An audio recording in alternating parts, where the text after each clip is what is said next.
करिले निहोरा भईबा अगर दिहया तने उपकार भोट मांगे बेटवा तोहार चाची हो भोट मांगे बेटवा तोहार के बेटा को टिकट नहीं मिला। उसके बाद देखिए आज जब हम लोग निर्दलीय तो सबका का फोन आया बारी बारी से, एक दूसरे को छोड़ के सबका फोन आया, लेकिन हम बोले नहीं, जब लड़े हैं तो लड़ेंगे और ना छूटेंगे ना छूटेंगे। जब लड़ गए तो बैठेंगे नहीं, सेटलमेंट करना था तो पहले ही कर लेते, बाद में कोई सेटलमेंट नहीं होगा। नमस्कार, मैं प्रिंस कुमार सिंह और आप लोग मुझे नए चैनल पर देख रहे हैं। अब वापस आते हैं अपनी खबर पर।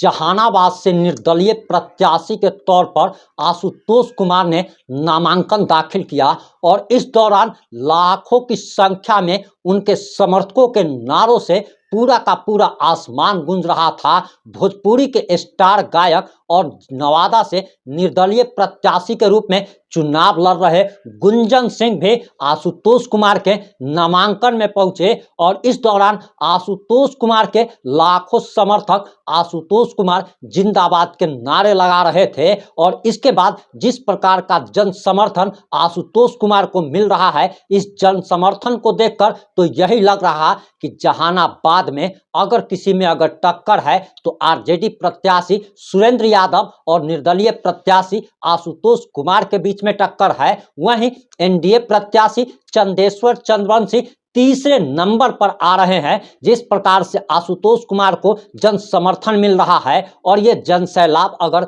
वोट में अगर परिवर्तित हो जाता है तो जहानाबाद इस बार इतिहास रचने जा रहा है और जहानाबाद में निर्दलीय प्रत्याशी के रूप में आशुतोष कुमार लाखों वोटों से विजयी हो सकते हैं। बताया जा रहा जो ग्राउंड रिपोर्ट के मुताबिक जो जानकारी आ रही, आशुतोष कुमार ने अब तक 146 गांवों का दौरा कर लिया है और 146 गांव में वो जनसंपर्क अभियान चला चुका है, जिस दौरान उन्हें हर जाति हर वर्ग का समर्थन मिलता हुआ दिख रहा है। आपको बताते चले कि आशुतोष कुमार के लिए जेसीबी से फूल बरसाए जा रहे हैं, उनकी राह में फूल बिछाए जा रहे हैं। और इतना ही नहीं, जबकि उनके नामांकन के दौरान जिस दिन उनका नामांकन हुआ उस दौरान 45 डिग्री गर्मी थी, लू भरी हवा चल रही थी। इसके बावजूद भी लोगों का जोश एवं जुनून देखने लायक था और जिस प्रकार का जोश एवं जुनून 45 डिग्री गर्मी में देखने को मिला है, इसके बाद लालू प्रसाद यादव हो या फिर नरेंद्र मोदी हो, इन लोगों की परेशानी बढ़ चुकी है और इन लोगों की परेशानी आशुतोष कुमार ने बढ़ा ली है। पहले आशुतोष कुमार को काफी हल्के में लिया जा रहा था, लेकिन जिस प्रकार से व्यापक जन समर्थन मिल रहा है, हर जाति विशेष का समर्थन मिल रहा है। आपको बताते चले कि आशुतोष कुमार की पहचान भूमिहार ब्राह्मण नेता के तौर पर है, लेकिन अब ऐसा लग रहा जैसे उन्हें हर वर्ग हर समाज अब उन्हें स्थान दे रहा है। हर वर्ग में हर समाज में उन्होंने पैठ बना ली है और बताया तो यहाँ तक जा रहा कि आरजेडी प्रत्याशी सुरेंद्र यादव से उनकी कड़ी टक्कर है। आज से कुछ दिन पहले हमने जब उनसे बात की थी तो सुरेंद्र यादव को उन्होंने नक्सली ठहरा दिया था, सुरेंद्र यादव को बाहुबली बता दिया था। और जिस प्रकार से चंदेश्वर चंद्रवंशी जो कि जहानाबाद से वर्तमान में सांसद है, उनके खिलाफ लोगों का जो जनाक्रोश भड़का हुआ है कि चंदेश्वर चंद्रवंशी ने अपने क्षेत्र में कोई काम नहीं किया, वहीं सुरेंद्र यादव जो कि आरजेडी समर्थित प्रत्याशी है, महागठबंधन के प्रत्याशी हैं, उनकी जमानत जब्त होना तय बताया जा रहा है। आशुतोष कुमार के समर्थकों का कहना है कि सुरेंद्र यादव नक्सली है, बाहुबली है और बाहुबली के नाम से कुख्यात व्यक्ति अगर जहानाबाद से अगर चुनाव अगर जीत जाता है तो इस क्षेत्र के लोगों का क्या हो सकता है। 1990 का दौर याद कराया जा रहा कि 1990 का दौर वापस आ सकता है और जहानाबाद के लोग भली भांति परिचित है कि 1990 में क्या हो रहा था, किस प्रकार से जमीन पर लाल झंडा गाड़ दिया जा रहा था, जमीन कब्जा किए जा रहे थे, किस तरीके से माताओं और बहनों का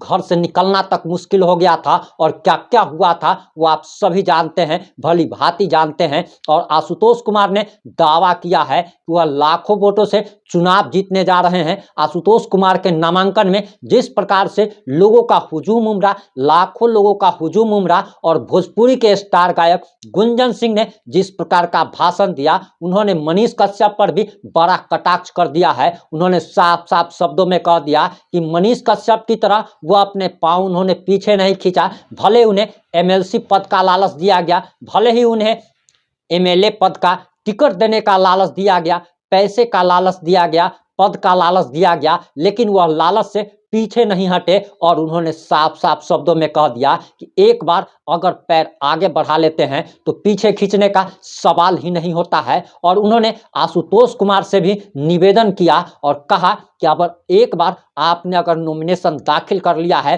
तो भले ही आप पर कितना भी दबाव आए, आपको कितना भी पद और प्रतिष्ठा और पैसे का लालच दिया जाए, आपको अपने पैर पीछे नहीं खींचना है। इसके साथ ही साथ उन्होंने भोजपुरी के स्टार कहे जाने वाले पवन सिंह, जो कि काराकाट से चुनाव लड़ रहे हैं, उनको भी जिताने की अपील की। यानी कि गुंजन सिंह, जो कि नवादा से निर्दलीय प्रत्याशी के रूप में चुनाव लड़ रहे हैं, उन्हें आशुतोष कुमार और पवन सिंह को भारी मतों से चुनाव जिताने की अपील लोगों से की।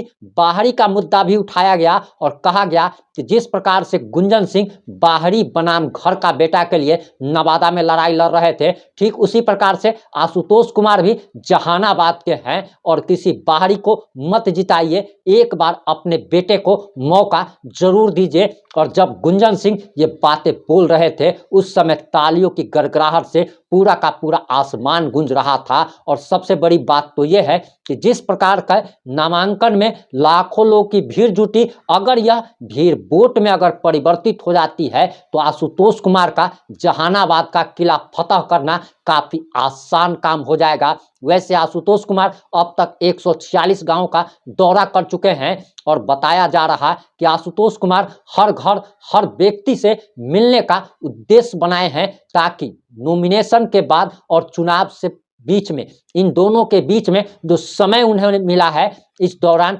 बाकी बचे गांव का भी वो दौरा करेंगे। हर वर्ग, हर जाति, हर धर्म का समर्थन उन्हें मिल रहा है। मुसलमान समुदाय ने भी उनको समर्थन देने की अपील कर दी है और साफ साफ कहा है कि इस बार जहानाबाद का मुसलमान आशुतोष कुमार को वोट करने जा रहा है। वहीं एक नारा भी गूंजा जा रहा है कि मोदी से बैर नहीं है, यानी कि ना तो आशुतोष कुमार को प्रधानमंत्री नरेंद्र मोदी से कोई दिक्कत है, ना तो गुंजन सिंह को कोई दिक्कत है। दिक्कत सिर्फ और सिर्फ इस बात से है कि जिस व्यक्ति को टिकट देकर भेजा जाता है, चुनाव जिताया जाता है, ये लोग अपने क्षेत्र में कोई काम नहीं करते। आपकी इन सारे मुद्दों पर क्या राय है, आपकी इन सारे मुद्दों पर क्या प्रतिक्रिया है, अपनी प्रतिक्रिया जरूर दीजिएगा।